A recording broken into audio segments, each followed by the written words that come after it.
Itinéraire d'un enfant pas gâté. Bonjour et bienvenue à toutes et à tous dans ce nouveau podcast de l'Afropolitaine. L'Afropolitaine est un espace de libre parole et de réflexion dédié aux femmes noires. Parce que chaque Afropolitaine a un parcours différent qui mérite d'être entendu, l'Afropolitaine se veut être une sphère où les femmes africaines se rencontrent, échangent et s'inspirent les unes les autres. Je suis Mélissa et je vous invite à découvrir le parcours de ces femmes africaines qui sont saisissantes et captivantes. Parce que les hommes et les femmes sont interdépendants et que nous avons besoin les uns des autres pour avancer, l'Afropolitaine vous propose une mini-série de podcasts où la parole est donnée aux hommes africains. Aujourd'hui, j'ai l'immense plaisir de recevoir Jean-Claude Barny. Bonjour Mélissa. Hello Jean-Claude, comment tu vas ? Très bien. Alors, je te remercie déjà d'avoir accepté de participer à ce podcast. Et pour commencer, est-ce que tu pourrais te présenter pour toutes les personnes qui ne te connaissent pas ? Alors, pour paraphraser ce que je viens de dire, je suis d'origine afro-caribéenne, de la Guadeloupe et de Trinidad Tobago. J'ai un parcours d'autodidacte. J'ai commencé le cinéma, je pense, vers l'âge de 15-16 ans, en regardant des films, en faisant une culture cinématographique. Beaucoup de films néo-réalisme italien. Et aussi beaucoup de films, ce qu'on appelle aujourd'hui des films de série B, les films de karaté, les western spaghetti. Et puis après, il y a eu les années 80 avec des films beaucoup plus entertainment. Et très vite, j'ai décidé que, en tout cas, le média du cinéma m'intéressait parce que j'avais envie aussi de parler de ma communauté. Et donc, j'ai choisi le cinéma pour en parler. D'accord. Alors, ce que j'aime bien, c'est que tu es tout de suite rentré dans le vif du sujet. Donc, tu es réalisateur de films pour le cinéma français. Tu as réalisé des films à succès, notamment Nègre Marron, Tropicamère pour la télévision, Le Gang des Antillais pour le cinéma, Rose et le Soldat. Et tu as également réalisé de nombreux clips pour des artistes, notamment Doc Gynéco, Nègre Marron, Kassav.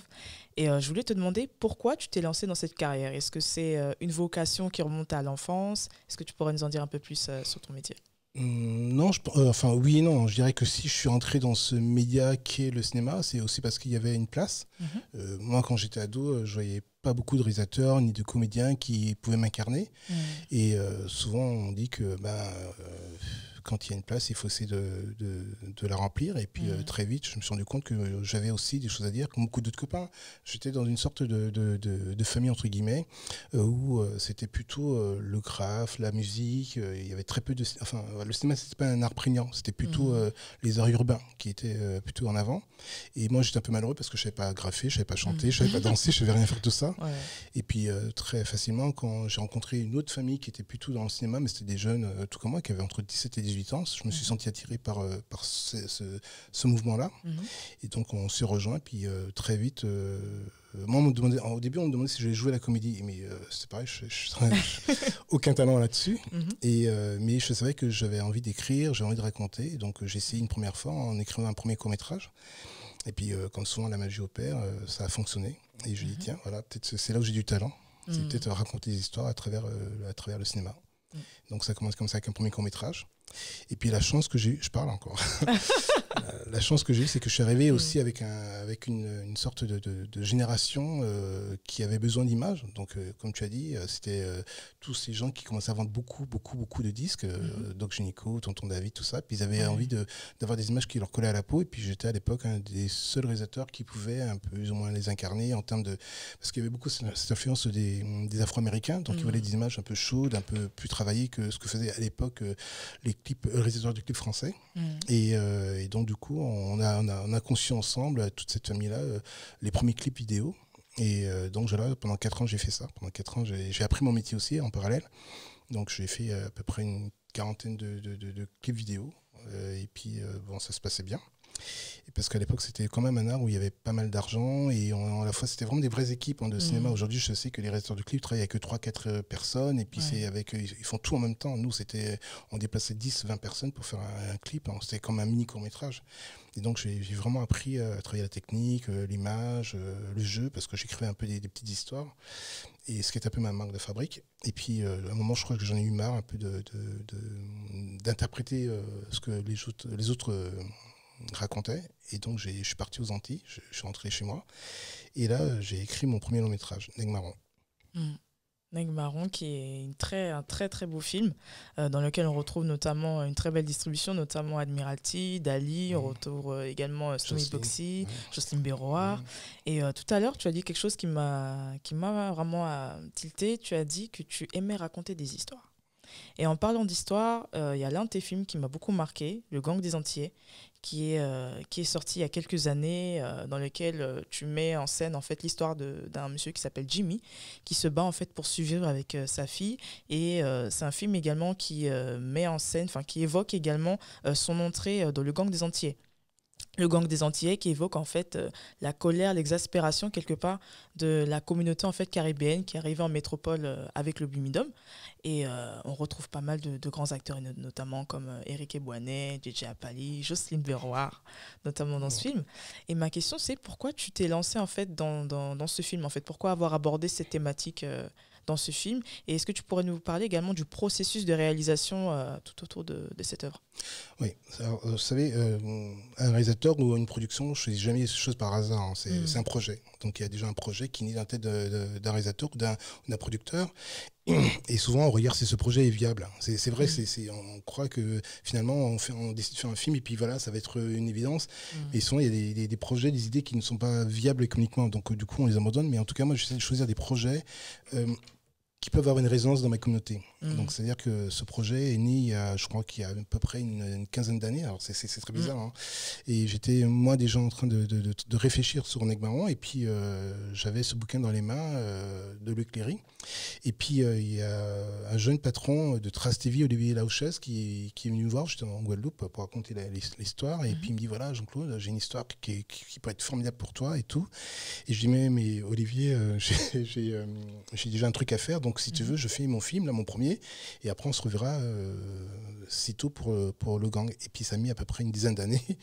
Et quand j'ai repensé à ce projet-là, j'ai dit, tiens, voilà, aujourd'hui, il y a une telle... il y a une telle défiance dans notre société des uns des autres. Et puis, souvent, cette défiance, elle est née parce qu'on ne connaît pas la culture de l'autre. On ne sait pas pourquoi elle est en France. Je parle de toutes les communautés maghrébines et africaines. On ne sait pas qu'est-ce qu'on fait en France. Il n'y a rien qui raconte, ou en tout cas, ceux qui sont censés être nos voisins de table ou professionnels, il n'y a rien qui nous raconte, nous. Et j'ai dit, mais ça serait vraiment intéressant, à part les livres d'histoire, souvent lesquels on est entre deux lignes, on est au minima. Je dirais que ça serait intéressant de raconter comment ma communauté est arrivée en France, comment nous on est arrivé en France. Et je trouve que raconter autour d'un documentaire, c'est vrai, parfois c'est très fastidieux, mais raconter autour d'une fiction, ça peut être aussi quelque chose de très ludique et à la fois de très conscient. Donc j'ai essayé de mélanger à la fois cette envie de partager vraiment l'histoire, mon histoire et l'histoire commune, parce que c'est une histoire dans laquelle n'importe qui peut n'importe quelle communauté peut percuter, peut se retrouver. Hein. C'est-à-dire, ce qui est intéressant, c'est pas l'université, pour moi, c'est pas raconter que les Antillais, mais c'est aussi faire le miroir de la communauté vietnamienne, maghrébine, voilà, c'est-à-dire c'est l'interface. Et donc j'ai essayé de réfléchir comment je pouvais vraiment faire un film à la fois conscient, mais qui pouvait être aussi un film, un genre de polar. Et je crois que c'est vraiment ce que réussi par contre des réalisateurs comme Kusturica, comme Spike Lee, ou Scorsese. Ils racontent leur communauté, mais ils en font des grands films. Et je pense que nous, c'est ce qui nous manque, c'est pouvoir avoir le droit de citer, le droit de faire des films de cinéma, mais en incluant notre sens historique. Donc ce projet est né vraiment dans cette envie-là, parler de nous, mais en faisant du cinéma. Et donc j'ai été voir un produit, enfin j'ai commencé à développer l'histoire, l'écriture, et puis c'est des process qui sont très longs, qui sont très longs au niveau de l'écriture, parce que c'est vrai que si on veut atteindre un niveau, pas d'exigence, mais de compétitif, c'est-à-dire on peut écrire une histoire, et puis elle est originale, et puis évidemment ça passe tout seul, mais c'est vrai qu'il y a beaucoup de filtres pour arriver à intéresser un producteur, et c'est le scénario qui compte. Hein. Donc j'avais écrit ce qu'on appelle une première version qui faisait à peu près 100 pages, 120 pages, et puis j'ai proposé à un producteur, et puis il a trouvé qu'il y avait quelque chose d'intéressant dedans, en sachant très bien qu'il y a des difficultés qu'on allait avoir pour trouver le financement. Et donc on est parti avec Sébastien Onomo, mon producteur actuel, et puis on dit voilà, on en tient quelque chose qui peut être à la fois un film de genre, parce que moi j'aime bien aussi le cinéma coréen, donc l'idée c'est que pour moi c'est pas simplement de faire un cinéma qui m'est propre, mais de retrouver tout ce que j'aime comme influence dans mon travail. Et donc on est parti là-dessus, puis on a développé le film pendant 4 ans. d'écriture et de financement aussi, pareil. Et puis, une fois ce process terminé, au bout de 4 ans, on a dit, OK, alors, c'est ce qui est la petite histoire, c'est que nous, c'était un budget au départ qui était un film moyen en France, ça coûtait à peu près 4 millions d'euros. Et pour un tournage lambda de cinéma, il faut compter entre 8 et 12 semaines. Ça, on est dans des formats basiques de films lambda. Et nous, on s'arrivait avec un budget rikiki. Mais aussi, c'est de bonne guerre. Je disais qu'il ne faut pas qu'on soit naïf parce que c'est vrai qu'on arrive dans ce cinéma. C'est-à-dire que évidemment, il y a des films sur lesquels les budgets se montent très rapidement et ce sont des films de comédie. Donc, je serais malheureux si ces films de comédie qui parlent de nous n'ont pas les budgets nécessaires. Je pense à L'Ascension ou je pense à des films comme et La DGT des yeux, ce sont des films qui sont faits pour le très grand public. Donc, si eux n'ont pas d'argent, il y a un vrai problème.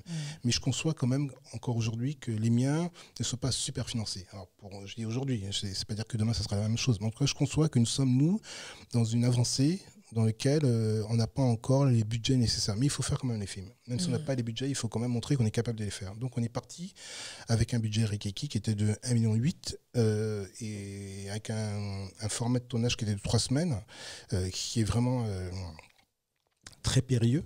On a dit il faut quand même qu'on fasse ce film parce que ça serait un très mauvais signal à lancer à notre communauté puis au cinéma français de dire que ce film ne peut pas exister. Donc on a pris tous nos talents et on a dit ok, on va le faire et puis on va essayer de faire un très beau film pour montrer que malgré qu'on n'a pas d'argent, on a quand même des bonnes idées. Bon, en tout cas, tu dis que vous avez essayé de faire un beau film. Moi, je trouve que vous avez réussi à faire un beau film parce que c'est un film qui est magnifique et c'est un film qui met en avant justement une part de notre histoire qui est vraiment importante. Et tout à l'heure, tu évoquais pas mal de noms comme Spike Lee, comme Scorsese. Et je voulais te demander du coup, quelles sont tes sources d'inspiration pour réaliser un film ? Alors, moi, j'ai une multiculture de cinéma. C'est-à-dire que c'est vrai que je m'appuie beaucoup sur des réalisateurs des grandes époques, comme Peckinpah. Ce sont des réalisateurs qui m'ont fait prendre conscience que le cinéma, dans les années 80-90, qu'à cette époque-là, il y avait beaucoup de films très engagés. Je pense facilement à des films comme La Ligne Verte. Tous ces films-là, c'est des films qui, à un moment, parlent de faits sociaux. C'est-à-dire que ce ne sont pas des films, entre guillemets, qui sont là que pour relater des histoires factuelles. Elles prennent leur essence dans des vrais films où on met à contribution le public. C'est-à-dire qu'on interroge le public sur des faits de société. Et ou sur des scandales ou sur ces événements. Et on demande au public, voilà, il s'est passé ça dans ce temps-là. Qu'est-ce qui se passe ? Voilà, et on essaie de rendre compte. Moi, je suis très influencé par ce cinéma-là. Ce cinéma qui arrive, alors, on pourrait dire un cinéma engagé, mais c'est plutôt un cinéma qui permet à un public de ne pas être déconnecté d'un moment donné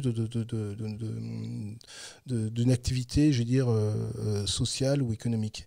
Et nous, je pense que c'est vrai qu'on pourrait penser qu'on n'a pas d'activité, c'est-à-dire qu'on n'existe pas dans le débat politique ou dans le débat social ou dans le débat économique, et parce qu'il y a très peu de choses qui parlent de nous. C'est-à-dire on a peut-être un documentaire passé par là, on a il y a des écrivains, mais en tout cas dans le débat populaire, on a très peu d'informations sur comment nous on évolue. Et je pense que mon cinéma est influencé par le fait que, à mon sens, on doit quand même permettre à la génération qui arrive d'avoir des films, en tout cas c'est un peu ma partie, d'avoir des films qui leur permet à un moment de pouvoir réagir sur une époque donnée. Je prends l'exemple de mes enfants, de ma fille et de mon fils. Je serais très malheureux que si demain ils me demandent mais comment vivait ma grand-mère, enfin ma mère. À un moment, ils me demandent, parce qu'il n'y a rien qui atteste, leur vécu populaire, leur vécu du quotidien, leur angoisse, etc. Et donc, je pense que c'est vrai que nous, en tout cas, moi, j'ai l'engagement, le devoir d'avoir des projets qui puisse à un moment rendre compte de ce que nous, on a vécu à des moments précis dans une génération. Alors, voilà, donc j'essaie naïvement, entre guillemets, de reprendre à travers mes films toute une série de faits d'époque pour qu'on puisse petit à petit reconstruire notre parcours en tant que frontière dans le débat national ou international. D'accord. Bon, en tout cas, je salue ton initiative parce qu'on a vraiment besoin. Parce qu'on a vraiment besoin de ce genre d'initiative dans la mesure où les générations futures ont besoin de ce qu'ont fait les générations d'avant pour avancer. Et ce que tu fais justement avec ton art, ton œuvre, en fait, tu retraces ces différentes époques. Et en tout cas, je te remercie en tout cas pour ce travail que tu fais. En parlant d'évolution, est-ce qu'il y a une différence dans ton parcours de réalisateur, que ce soit au cinéma ou à la télévision ? C'est vrai que c'est quelque chose que le public lambda ignore, mais est-ce qu'il y a des différences du coup entre ces C'est le schéma. Ouais, totalement. C'est-à-dire qu'en télé, ce sont souvent des commandes. La série Tropicamère et le téléfilm Rose et Soldats, ce sont des projets qui sont nés par une productrice, Elisabeth Arnac, qui va avoir une chaîne et qui dit voilà, j'ai un super projet, il n'y a rien qui s'est fait sur l'esclavage à l'époque, il n'y avait rien, il n'y avait que Racine, il y avait Amistad. Ouais. Et souvent, alors, ce qui m'étonne, en faisant une digression, c'est que ce sont deux périodes qui n'ont rien à voir avec les Antilles. Amistad et puis Racine, ce sont c'est une histoire qui est liée aux Afro-Américains, mais qui est pas du tout le même commerce triangulaire que les Antilles, même s'il y a des similitudes, mais c'est vraiment, il n'y a rien à voir en termes de géographie, d'intensité, mais même de culture à l'intérieur même de ce périple. Et donc il n'y avait rien du tout. Donc moi j'avais fini Negmaron, elle avait vu ce film-là en France, et puis elle m'appelle, moi j'étais aux Antilles, je vivais encore en Guadeloupe, et elle m'appelle, elle me dit voilà, j'ai un projet pour vous, je sais que vous n'avez jamais fait de télé, mais c'est un formidable projet, vous allez voir et tout ça. Donc elle m'envoie le projet, et puis moi je suis complètement, alors moi je m'intéressais pas du tout au cinéma historique, j'étais plutôt dans un cinéma très, très, très contemporain avec Negmaron, je voulais faire un autre film aussi pareil, dans la même énergie, et c'est vrai que cette série-là m'a fait comprendre justement l'importance qu'on pouvait avoir à nous raconter à travers notre histoire. Mais je ne l'ai pas perdre, en tout cas, ce côté entre guillemets ludique. C'est-à-dire qu'on peut se raconter, et c'est ça qu'on aurait pu nous reprocher, c'est que quand on se rend compte, on a un côté un peu rébarbatif, on dit ouais, l'esclavage, ça va, on connaît, ça va. Mais non, pas du tout, on connaît rien du tout. C'est vraiment du fantasme, on connaît rien du tout de notre histoire. Et donc l'idée, c'était de leur dire, ok, vous pensez, vous connaissez, mais on va vous montrer comment on peut connaître autrement, mais sans vous faire peur et fuir la télé. Donc moi, j'ai conçu, entre guillemets, avec tout le sérieux, parce que c'était fait quand même par des historiennes, cette série, c'était écrit par des historiennes, Myriam Cotillas.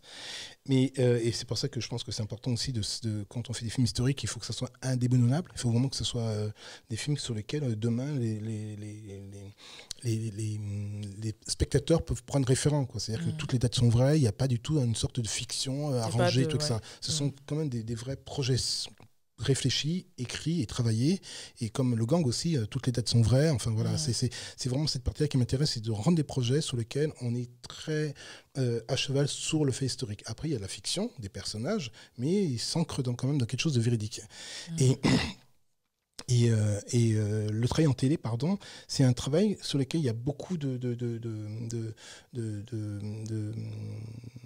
répondants, c'est-à-dire qu'on doit répondre à la chaîne, parce qu'il y a un audimat, ça c'est une évidence, c'est-à-dire que quand on vous confie un projet, c'est qu'on attend de vous qu'il marche. Vous allez peut-être avoir votre engagement personnel, mais on vient voir parce que vous avez une signature de réalisateur, mais on vous demande aussi, il ne faut pas que les spectateurs ferment la télé et passent sur la chaîne à côté. Donc on s'assure que vous allez suivre quand même le cahier des charges, c'est-à-dire l'audimat, de faire un film qui va marcher en télé.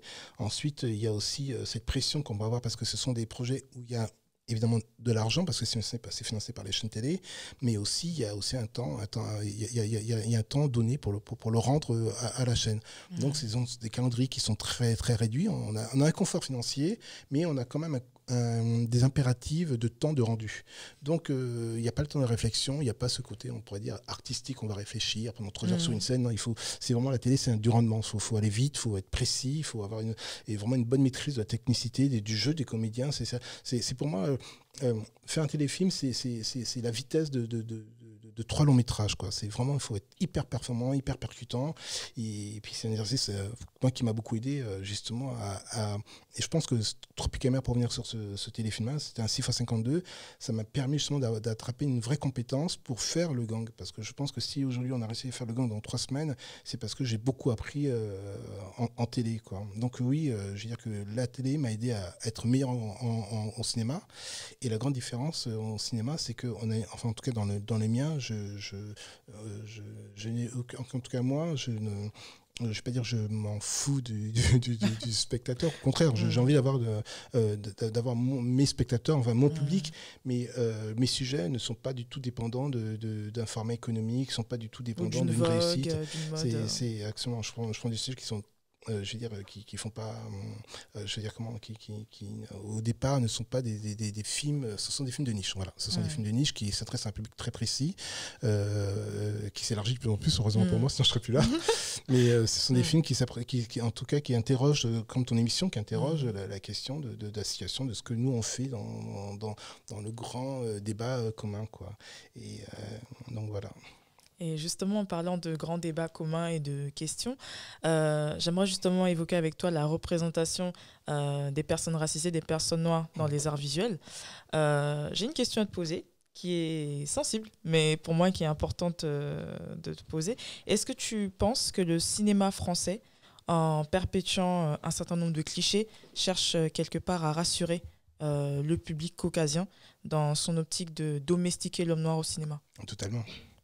Non, totalement. Et c'est ça la grande blague du cinéma, c'est qu'elle perpétue cette idéologie de montrer toujours ce qui rassure un public. C'est-à-dire que le cinéma français est le même que dans une société française. Hein. Elle a besoin je ne vais pas dire pas d'inférioriser, mais de classer par des strates une communauté. C'est-à-dire que, en tout cas, nous, afro comme on a besoin de nous voir comme des gens qui sont capables d'être des gens qui peuvent être au service.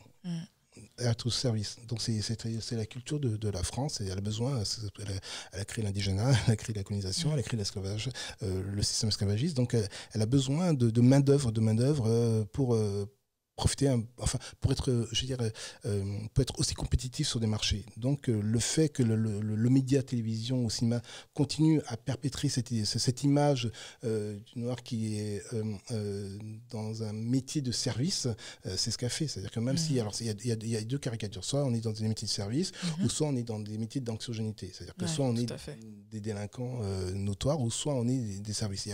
L'entre-deux n'existe pas pour eux. Et moi, malheureusement, quand je suis entré dans ce je suis entré parce que je pensais vraiment que c'était pas un art discriminant, c'est que tout le monde avait une compétence, que c'était presque le meilleur qui gagnait, quoi. Et en fin de compte, non, j'ai découvert que c'était le métier le plus discriminant qui puisse exister. Enfin, je connais pas les autres métiers. En tout cas, je me suis vraiment aperçu que c'est un métier où c'est un métier très hiérarchisé. Évidemment, il y a les réalisateurs et les producteurs, mais c'est un métier qui est extrêmement hiérarchisé et c'est un métier sur lequel nous, on a eu pendant... Enfin là, ça change tout doucement, mais moi, ça fait à peu près maintenant 25 ans que je suis dans ce métier-là et j'ai vu des claques raciales incroyables. C'est-à-dire que c'est un des métiers. Et en plus, ce qui est étonnant, c'est que je crois que les gens qui sont... C'est ce que j'ai compris, c'est qu'ils sont tellement endoctrinés ou aliénés, c'est que ceux qui sont en face de nous ne se rendent pas compte du mal qu'ils nous font. C'est assez étonnant. Ils ne se rendent pas compte du tout du mal qu'ils font parce qu'ils sont éduqués par la télé, éduqués par les médias, éduqués par l'éducation nationale et puis ils réagissent d'une façon automatique, quoi. Il n'y a pas de réflexion de dire mais peut-être que là je suis plus du tout dans les clous avec la personne qui est en face de moi, il faut que je réfléchisse un peu. Non, il n'y a pas ça, c'est qu'on réagit d'une façon intuitive. Enfin, ils réagissent d'une façon intuitive. Et cette intuitivité, c'est parce qu'ils ont été bercés par un cinéma des années 40, 50 qui leur a montré depuis toujours que le noir doit être infériorisé et que s'il est intelligent, c'est vraiment parce qu'il est exceptionnel. Donc il y en a un qui est exceptionnel, il n'y en a pas deux. D'accord. Et je trouve ça super intéressant ce que tu évoques parce que ça fait justement écho à la prochaine question que je compte te poser. Noir n'est pas mon métier est un essai justement collectif qui est sorti il y a très peu de temps, qui a été initié par l'actrice française Aïssa Maïga et qui narre justement en fait les témoignages et les réflexions de 16 comédiennes françaises noires qui ont été confrontées à pas mal de situations discriminatoires. Et je voulais justement te demander d'évoquer avec nous justement les difficultés auxquelles sont confrontés les hommes noirs, les hommes racisés dans le milieu du théâtre, dans le milieu du cinéma. Est-ce que toi-même d'ailleurs tu as été confronté à ce genre de situation et justement évoquer cela avec nous? Alors moi je dirais non parce que je ne me suis jamais positionné en victime et c'est la première chose, hein. C'est ça qui est délicat, c'est que je pense que des fois on est comment je pourrais dire ça, on peut refuser d'être dans ce débat-là ou dans ce jeu-là. Moi, j'ai jamais été dans un débat de victimaire ou tout ça. J'ai pris très tôt mon courage, ma force, ma virilité, mon intelligence pour imposer très clairement ma situation. Donc même quand j'allais voir des producteurs, les chaînes machin, j'avais un discours très égalitaire, quoi. Je me suis jamais positionné en demandeur, quoi. Voilà. Ensuite, c'est clair que il faut aussi bien comprendre qu'en face de nous, il y a des gens qui, des fois, ont envie de bien faire, mais ils ne savent pas comment faire. C'est ça, c'est-à-dire que le grand débat aujourd'hui, c'est que on n'est pas dans des rapports, je veux dire, de guerriers, on est dans des rapports d'incompréhension. C'est-à-dire qu'on ne se comprend pas. Donc il faut avoir le discours pour essayer d'expliquer d'une façon pédagogique, comme tu fais avec un enfant, qui tu es et comment tu peux agir et comment la personne peut t'aider. Moi, je sais, sur mes films, au départ, les gens, les chaînes télé, pendant 6 mois avec Marron, ils comprenaient absolument du scénario, c'était en créole et tout, et ils avaient, voilà. Mais avec beaucoup de ma note d'intention, que j'ai fait passer chez Cannes avec ça, j'expliquais qui on était et quel est l'intérêt à un moment d'essayer de travailler avec nous. Et je pense que ça les a touchés, ils ont eu envie de faire ce avec nous. Et je crois que c'est ça, c'est que si tu te positionnes en victime, c'est fini, c'est terminé. C'est-à-dire que tu seras définitivement pris dans une sorte de faisceau. Si tu es sage, on te donne ce que tu as besoin. Si tu n'es pas sage, tu n'auras pas. Et je pense que c'est un peu c'est entre guillemets, je peux reprocher un peu à cette équipe-là. C'est que parfois, il faut vraiment ne pas attendre énormément. Il faut aller vers les gens qui fabriquent. Si vous ne fabriquez pas, je pense aux comédiennes, si vous n'êtes pas des gens qui fabriquent des projets, allez vers ceux de votre communauté qui fabriquent des projets. C'est pas la peine d'être toujours demandé à ceux qui vous piétinent, qui vous insultent, de vous aider à quoi que ce soit. On est assez nombreux, il y a assez de réalisateurs. Alors si eux les connaissent pas, moi je les connais.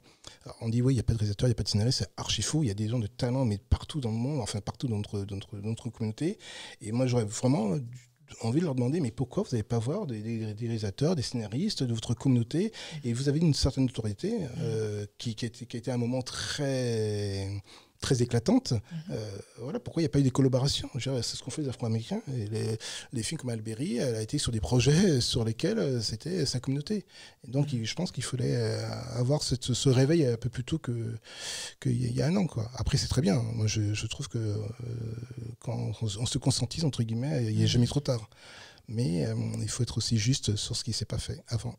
Tout à fait. En tout cas, je te remercie en tout cas pour ton avis sur la question. Et en parlant justement de ce qui s'est passé avant, est-ce que tu penses que ces films, entre guillemets, dits comiques, notamment je pense au film Black Mac, qui est sorti en 86 avec Jacques Villeray et Isaac de Bancolé en tête d'affiche.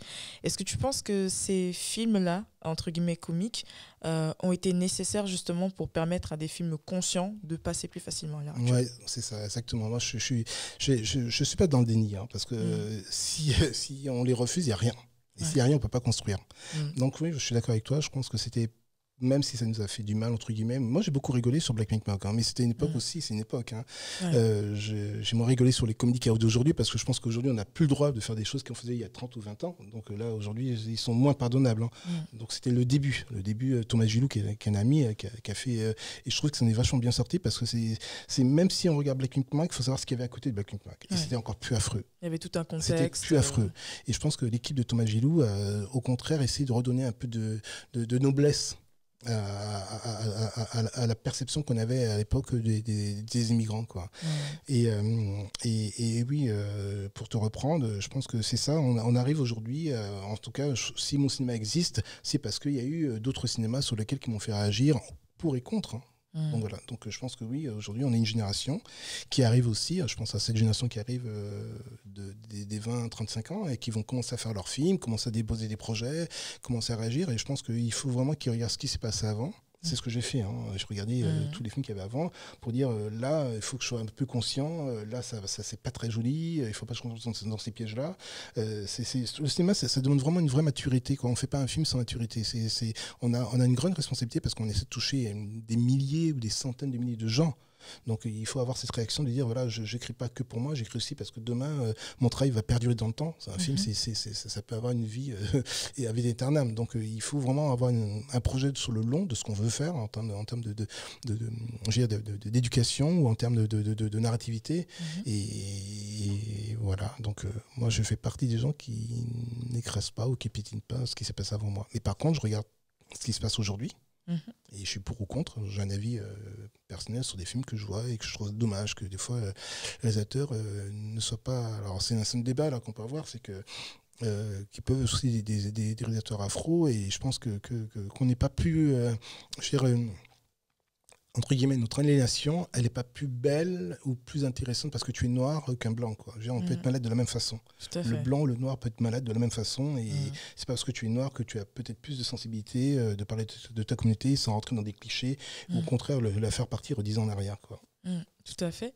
Et du coup, en parlant de ce que tu apportes justement au cinéma français, qu'est-ce que tu penses apporter au cinéma français qui n'existe pas encore à l'heure actuelle? Quelle est ta petite touche en fait que tu rajoutes avec tes films? Alors, je pense sincèrement, sans prétention, Mhm. je pense que mon cinéma est un cinéma d'engagement, mais qui a envie de séduire le plus grand nombre. Voilà. C'est-à-dire que je fais un cinéma qui parle c'est-à-dire que mon cinéma n'intéresse pas que les entiers, heureusement, il intéresse tous ceux qui sont sensibles à la question de l'inclusion, de l'histoire, tout ça. Mais à la fois, je suis un cinéaste, je ne suis pas un homme politique, je ne suis pas un historien, je ne suis pas un écrivain, donc je fais du cinéma avant tout. Donc je sais faire du cinéma avec vraiment de la mise en scène, avec de la lumière, des costumes et tout ça. Donc je pense que voilà, et c'est ça qui est intéressant, parce que dans ce milieu-là, bon, je veux dire, je suis un peu repéré, mais pas du tout authentifié. C'est-à-dire que la moyenne des producteurs ne connaissent pas Jean-Claude Barny, ni les comédiens. Mais en tout cas, mon cinéma permet à une partie de ce qu'on appelle cinéma d'auteur d'exister, mais avec beaucoup plus de corps, quoi. Parce que le cinéma d'auteur, c'est souvent, on voit ça un peu avec une mauvaise lumière, avec des comédiens qui jouent, mais comme s'ils étaient dans leur cuisine. Mais moi, j'amène un cinéma qui est plutôt très, très, très, très, très flamboyant, entre guillemets, très, très flamboyant. Donc, je pense que je donne à ce cinéma français, alors je peux dire un peu de couleur, mais je leur donne un peu de virilité. Voilà. Je donne de la virilité au cinéma français. Tout à fait. Et moi, ce que j'aime beaucoup avec ton cinéma, c'est deux choses. C'est que non seulement tu mets à l'honneur notre histoire, tu la fais connaître à l'autre, ce qui fait que tu crées un pont en fait entre nous et les autres. Ce pont en fait qui pourrait nous permettre de mieux nous comprendre, et je pense aussi de mettre un terme petit à petit en tout cas à la discrimination, parce que pour moi je pense que la discrimination en fait résulte en fait de l'ignorance de l'autre. Totalement. Et la deuxième chose moi qui me marque dans ton cinéma, c'est que tu mets en avant nos talents. Tu mets en avant des acteurs, des fois, qu'on ne voit plus depuis un bon bout de temps aux écrans. Je pense notamment à Alex Desca, que j'apprécie beaucoup. Et c'est important, justement, de mettre en avant ces talents-là. Et je tiens encore une fois à te remercier de le faire. Et tu as évoqué tout à l'heure tes origines. Tu viens de Trinidad et Tobago. Et tu es africain, de par tes origines. Et je voulais te demander quand et comment tu as pris conscience de ton africanité. Alors c'est très étonnant, parce que c'est vrai que ma filière elle est beaucoup plus lisible du côté de Trinidad et Tobago. C'est-à-dire qu'en Guadeloupe, très vite ils ont gommé, en Guadeloupe Martinique, ils ont gommé très vite nos essences africaines. C'est-à-dire qu'il y a eu vraiment un vrai nettoyage ethnique, c'est-à-dire qu'on a tout mélangé, les scarifications et tout, etc. Mais par contre, chez les Anglais, du côté de ma mère, par exemple, je sais que mon arrière-grand-père était musulman. Et était scarifié. C'est-à-dire qu'on a pu, par le côté trinidadien, savoir très vite qu'on est d'Afrique, très clairement. Ça se situe entre la Côte d'Ivoire et le Niger. On en a du mal, parce que je pense que c'est sûrement une Nigérienne et un Ivoirien qui se sont rencontrés, se sont rencontrés sur les plantations trinidadiennes, et qui après, de Trinidad, mon arrière-grand-père est parti en Guadeloupe. Et du coup, on a retrouvé cette nationalité de la Guadeloupe. Mais je pense que c'est vrai, sur les îles anglaises, je pense très vite, Barbade, Tobago, tout ça, ils sont très marqués de l'origine africaine, quoi. Il y a eu moins de gommage que sur les îles francophones. Et du coup, dans toute cette richesse culturelle, comment toi, justement, tu as pris conscience de ton africanité? Est-ce que ça s'est fait dans la douleur, ou est-ce que ça s'est fait comme une évidence? Est-ce que l'éducation également a eu un impact là-dessus? Oui. Moi, je fais partie d'une famille, en tout cas ma mère, qui était très consciente très tôt, dans les années 60. C'était une très grande, enfin, elle était très militante sur la cause de la discrimination. Et donc, chez nous, en tout cas, il y avait vraiment, il y avait aucun. Alors, c'est vrai qu'on dit toujours que cette génération, il y avait un déni de leur africanité, parce qu'évidemment, la colonisation était tellement forte qu'ils n'avaient absolument pas envie de se rattacher à ce continent. Donc on interdisait totalement cette source-là, parce que c'est très bien que si, à partir du moment que les Antilles, et ce qui s'est passé après les années 70, si les Antilles commençaient à réfléchir en disant qu'ils appartiennent à un continent très puissant et très fort et très orgueilleux qui est l'Afrique, l'éducation sociale aurait été différente. Donc ils avaient pu tout dire, non, vous êtes antillais, vous êtes dans le débat national, vous êtes dans le débat de la République, donc du coup il n'y a rien derrière vous, il n'y a rien qui n'existe, vous êtes vraiment en France. Et je pense que c'est quand il y a eu les premières claques raciales, les gens ont dit, mais attendez, on est français, on arrive en France, on nous traite de plein de noms qui n'ont rien à voir avec le débat français. Donc, qui nous sommes? Et je pense que c'est toute cette schizophrénie qui ont fait que tout d'un coup, beaucoup d'Antillais ont cherché leurs racines, de dire, mais puisque en France, on nous rejette, mais d'où nous venons? Et il y a donc des 70, il y a beaucoup qui ont réfléchi. Enfin, je parle de toute la vague des militantismes, des indépendantistes. Ils se sont retournés avec la guerre d'Algérie, ils sont retournés sur les origines africaines.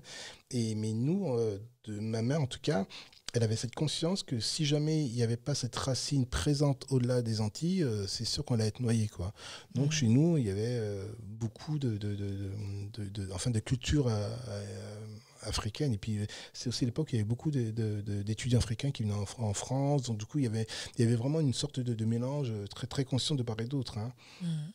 Donc moi, ça n'a jamais été un gros débat chez moi. Cette chose, comme tu dis, ça a été d'une évidence. D'une évidence complètement. Que évidemment, si j'avais envie de savoir d'où je venais, il ne faut pas chercher bien loin. Hein. Et justement, en parlant de ces rapports-là, justement, que tu as évoqué justement entre les Africains des Antilles et les Africains de la Terre-Mer, il y a beaucoup d'Africains qui sont nés en Afrique et beaucoup d'afrodescendants dont les parents viennent d'Afrique. On a malheureusement tendance, beaucoup d'entre nous, pas tous, à pointer du doigt nos frères caribéens. Et souvent, on s'interroge beaucoup sur ce que nous, les afrodescendants et les Africains nés en Afrique, pensons d'eux, mais on ne s'interroge pas suffisamment sur comment vous percevez les choses, comment vous percevez justement notre regard sur vous. Et étant entier, justement, je voulais te demander comment tu perçois le regard que tes autres frères d'Afrique ont sur toi. Est-ce que tu sens un regard, un œil de rejet? Est-ce que c'est un regard d'acceptance? Comment tu vis les choses quand, par exemple, les Africains, tes frères de la terre-mère, en fait, te pointent du doigt? Alors, je pense que je dois être un bon exemple. Parce que moi, j'ai beaucoup en Afrique, en passant par Sénégal, la Côte d'Ivoire. Ce sont des endroits que je visite régulièrement dans une année. Et je t'assure que je n'ai jamais eu aucune sorte de suspicion, ou de déni, ou d'exclusion. Je n'ai que des rapports très fraternels. Mais pas dans la naïveté, hein. C'est dans un rapport humain. Je suis dans un rapport humain avec une autre personne qui me considère aussi comme quelqu'un de sa communauté. Donc, c'est des échanges. Enfin, moi, je n'ai jamais eu de débat, entre guillemets. C'est ça qui est intéressant. Et c'est toujours la position qu'on doit prendre pour que l'autre nous voit de cette façon-là. Je n'ai jamais eu un débat sur mes origines antillaises. C'est toujours sur des rapports très, très, très directs, quoi. Je dis d'où je viens et ce qui se passe chez moi. Et puis, ça n'a jamais été une question, oui, mais vous êtes bien là-bas et tout, et que ça. C'est plutôt des rapports très, très, très, très sains. Les seuls rapports, je pourrais te dire que parfois, qui ont été conflictuels, c'est parce que il y avait quelqu'un qui était là et qui mettait les zanies. Et ceux qui mettent les zanies, c'est l'Occident. C'est ça le problème. C'est que quand tu reçois une éducation, et je crois que c'est ça qu'on n'a pas pris en compte, c'est qu'une construction mentale, ça se fait aussi à travers l'éducation de quelqu'un, quoi. Et la construction mentale des Africains et des Antillais, ils sont passés par une sorte de division intracommunautaire, enfin une sorte de... Totalement. Ouais. Et c'est ça qui fait que d'un coup, on ne sait pas pourquoi, mais on n'aime pas l'autre. On n'aime pas son frère caribéen, mais on ne sait pas pourquoi, mais c'est parce que, évidemment, on nous a vraiment aussi... donner ce genre d'indicateur que se rassembler, c'est dangereux pour l'intégrité, quoi. Ou aimer quelqu'un qui est de l'autre bout, on doit se méfier, quoi. Et c'est ce qu'on voit aussi dans l'éducation, dans la façon dont la France, je ne vais pas dire le mot gère, mais en tout cas, il y a un mot qu'ils adorent, c'est l'assimilation. Donc, comment la France a assimilé ces immigrants? C'est-à-dire que c'est tout le temps défiant, dans de la défiance, et jamais en accueillant. C'est toujours de la défiance, de la suspicion, et tout ça. Et puis, ils ont réussi à gangréner toutes les connues qu'ils ont eu à un moment sur leur main. C'était par être dans la suspicion de l'autre, de celui qui ne vient pas du même terrain que toi, et que le seul qui peut à un moment trouver grâce, c'est l'homme occidental. Ou la femme, c'est la seule personne qui a autorité, quoi. Mais tout ce qui est de ton origine, même si elle est dans le Caraïbe, d'abord sois suspicieux parce qu'il te veut forcément quelque chose de pas forcément positif. Et ça, ça fait partie de la déconstruction qu'on doit avoir. Après, bon, je pense que ça appartient aussi à une ancienne génération. Je pense qu'aujourd'hui, le média a tellement éclaté que maintenant, celui qui croit encore, il vit dans une grotte. Hein. Ouais. Donc, je pense que c'est... Voilà. Mais le combat continue et il faut rester vigilant parce que... Et justement, je voulais aborder cette question-là parce que c'est vrai comme tu l'as évoqué tout à l'heure, dans notre éducation, dans l'inconscient collectif afro, on a souvent érigé dans nos esprits le préjugé du noir contre le noir. Et pour moi, c'était vraiment important de l'évoquer, même si c'est vrai qu'avec les médias, les choses tendent à évoluer. Mais il y a encore, malheureusement, au sein de la communauté afro, des personnes qui pensent encore comme ça. Et du coup, qu'est-ce que tu dirais justement à la nouvelle génération, justement, par rapport à ça? Moi, j'ai mon producteur, il est camerounais. Et donc, c'est la preuve même qu'on peut faire des choses ensemble. Et c'est sur ça, c'est que je pense que ce qui est tout nouveau, et c'est pour ça que je pense que ça a mis beaucoup de temps à intégrer, c'est que avant, on avait cette sensation de faire quelque chose de mal, de trahir. De trahir la France si jamais on se rassemblait et on faisait quelque chose entre nous. C'est-à-dire qu'on avait cette sensation de penser qu'on agit dans son dos, qu'on fait quelque chose qui n'est pas autorisé. Et donc, je pense que cette éducation, entre guillemets, parce que c'était vraie éducation, de ne pas essayer de trouver auprès de nous ce schéma de compétences a perduré. Je dirais, nous, dans les Antilles, c'était flagrant. C'est-à-dire que moi, alors, ce qui est très bizarre, c'est que moi, on me dit des choses, je ne les ai pas vécues. Donc, je parle des oui-dire. Mais je pense qu'il y a une réalité. C'est que très, très, très souvent, on disait, oui, mais tu sais, en Guadeloupe, en Martinique, en Guyane, le personnel n'aime pas être dirigé par un compétent ou un chef de la même origine qu'eux. Alors, je dis, ah bon? Mais c'est meilleur parce qu'ils peuvent les comprendre. On disait, non, ils préfèrent être dirigés par un blanc parce que c'est mieux, et parce qu'ils n'aiment pas que leurs frères sortent devant, parce qu'ils n'aiment pas qu'un autre noir leur donne des ordres et tout. Mais je dis, mais comment vous pouvez accepter qu'un blanc vous donne des ordres et pas un noir? C'est quoi le problème? Non, ils n'aiment pas ça et tout. Et les seules personnes qui me disaient ça, c'était des blancs. Et j'ai jamais entendu un noir me dire non, j'aime pas qu'un autre noir me donne des ordres et tout, etc. C'est les blancs qui disent toujours qu'on n'aime pas que d'autres blancs, d'autres noirs nous donnent des ordres. Donc je pense que c'est un schéma comment je vais dire ça, d'influence, d'influence mentale pour nous faire croire des choses qui sont archi fausses, quoi. Moi, ma mère traînait en fonction publique, mes oncles, c'est pareil. Ils étaient à des postes intéressants, mais ils n'ont jamais eu ce genre de conflit. Mais ce conflit-là est né dans la parole de quelqu'un d'autre qui avait intérêt que tout d'un coup, on finisse par y croire, quoi. Et ça, je parle des années 60-70, quoi. Et donc, on a fini par croire qu'on n'aime pas être dirigé par d'autres noirs. Mais concrètement, ça n'existe pas. C'est dans la tête de ces gens-là qui nous ont mis ça en tête. Et aujourd'hui, comment on appelle ça, toute cabale a une fin, et je pense que pas du tout. Aujourd'hui, les gens, au contraire, ils cherchent à être dirigés, à être accompagnés, parce qu'on sait que maintenant, on est bienveillant envers nous. Les Noirs sont bienveillants envers les autres Noirs, et dès que tu as un problème, je peux dire que la seule personne qui va te donner un coup de main, c'est ton frère, c'est pas l'autre. Il va au contraire te dire oui, super, puis dès qu'il y a un moment, il va te donner une fausse note parce que tu fais pas bien ton travail. Mais la personne, en tout cas, qui va toujours te sauver d'une situation, c'est tes compatriotes, et c'est normal. C'est pas du chauvinisme. Et moi, tous mes films, les gens qui m'ont toujours donné, entre guillemets, ce qu'on appelle naïvement une force, ce sont les gens de ma communauté. J'ai jamais eu de problème de défiance ou de méfiance. Oui, absolument. On demande à voir. C'est normal. Je veux dire que quand tu fais un projet, c'est normal qu'on ne va pas te dire parce que tu es non, on va le prendre. D'abord, on regarde si tu es bon, et si tu es bon, on n'est pas aussi naïf. Hein. On est des gens qui aiment la compétence. Si ton film est mauvais, il est mauvais. Et puis, c'est pas parce que c'est une histoire de noir, c'est parce que ton travail n'est pas à la hauteur. Et ça, il faut l'accepter aussi. Et il ne faut pas dire tout d'un coup, les noirs, ils n'aiment pas mon film parce que non, c'est parce que ton film n'a pas trouvé un écho sur une population noire normale. On est des gens civilisés, on a des intuitions, on a une sensibilité, et ça aussi, je parle aussi des gens, je pense à un ami qui a fait un projet et qui n'a pas eu le succès qu'il aurait voulu avec son film, et qui tout d'un coup a sorti cette carte de dire ouais, mais moi j'ai fait un film, les Noirs n'ont pas été voir mon film parce qu'ils les aiment pas. Non, c'est parce que ton film était trop caricatural pour qu'ils puissent adhérer à ton projet, et voilà, et c'est de bonne guerre. Et je crois que c'est ça l'éducation, c'est qu'il faut accepter que notre population soit très exigeante, et qu'il faut travailler pour plaire. C'est un public comme tout le monde, hein, et ils sont pas, c'est pas des moutons, hein. Et la couleur ne te sauve pas. Ouais. Notre couleur ne te sauve pas, et c'est le travail, en fait, un travail d'excellence qui paye. Et en tout cas, je te remercie en tout cas de l'évoquer, parce que c'est vraiment important de l'évoquer dans une société où on fait malheureusement les choses vite et mal. Ouais. Toi, tu vas à contre-courant. Tu prends ton temps pour faire les choses et tu fournis un travail de qualité. Et je tiens en tout cas à saluer tes initiatives. On arrive à la fin de ce podcast. Déjà. Ouais, déjà, ça passe très très vite. Et je vais justement te poser les 2 dernières questions. La première, c'est pourquoi tu as accepté de participer à ce podcast et qu'est-ce que tu dirais aux Afropolitaines et à toutes les personnes qui nous écoutent? Alors, j'ai accepté parce que tu as dit en début d'interview que, évidemment, l'homme et la femme sont liés dans un combat commun. Et je pense que c'est vrai, que tu as tout à fait raison. C'est que si on veut vraiment essayer aujourd'hui, en tant que communauté fédératrice, avoir vraiment une force commune, il ne faut pas exclure l'homme.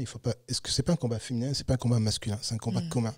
Ouais, et je pense que le fait que tu invites un homme dans un public, je pense que oui, c'est là aussi on montre qu'on est sensible aussi à la condition de la femme et qu'on a les mêmes sujets on a tous les mêmes sujets, quoi. Ce que je défends, c'est l'universalité. Je défends aussi le fait qu'on est d'abord des êtres humains et les êtres humains, on a tous les mêmes engagements.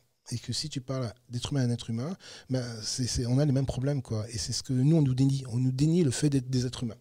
D'abord, on nous catalogue de notre couleur, mais on oublie qu'on a des sensations, des évidences, on a des émotions comme n'importe qui. Et à partir de là, tu parles des femmes, des hommes, je suis un homme, je vais voir ce que pensent les femmes.